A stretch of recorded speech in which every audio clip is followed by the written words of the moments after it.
The story of the wicked prince. Once upon a time, in a vast and fertile kingdom nestled between lush green hills and a meandering river, there was a king who ruled with wisdom and fairness. His subjects adored him, for he was just and kind. However, the king's heart was heavy, for he had no heir to inherit his throne. One day, the king's prayers were answered when his queen gave birth to a son. The entire kingdom rejoiced, for the birth of the prince was seen as a blessing from the gods. As the prince grew, he was showered with love and luxury, but his upbringing was marked by a different kind of darkness. The king's closest advisor, who harbored a deep-seated jealousy and desire for power, began to corrupt the young prince's mind. The advisor whispered tales of his own greatness into the prince's ear, filling him with a sense of superiority and entitlement. As the prince grew older, he became increasingly cruel and ruthless, treating the kingdom's subjects with disdain and arrogance. His behavior contrasted sharply with the virtues of his father, the king. The people of the kingdom began to live in fear of their once beloved prince, who had become known as the wicked prince. One day, the king called upon the prince and told him, "My son, you have reached an age where you must learn the ways of leadership and responsibility. I will take you on a journey to the heart of our kingdom, where you will meet the people you will one day serve." Reluctantly, the wicked prince agreed. The journey took them through bustling villages, peaceful farms, and serene forests. At each stop, the prince witnessed the hardships and joys of his people.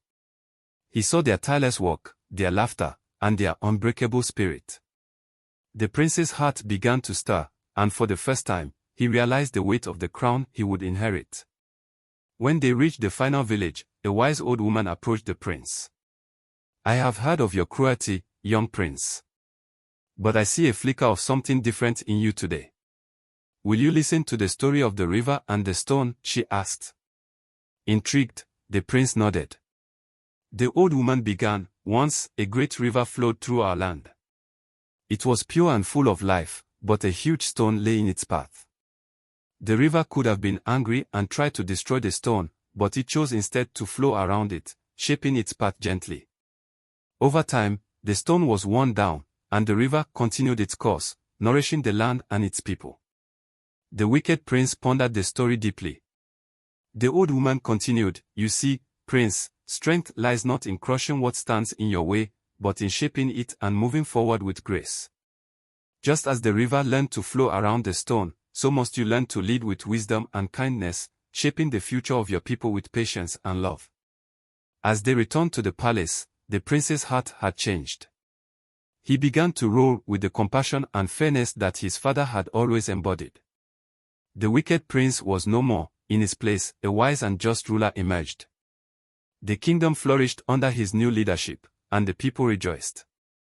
And so, the story of the wicked prince became a cherished tale in the kingdom, a reminder that true strength comes from understanding and empathy, and that even the most wicked heart can find redemption through kindness and wisdom.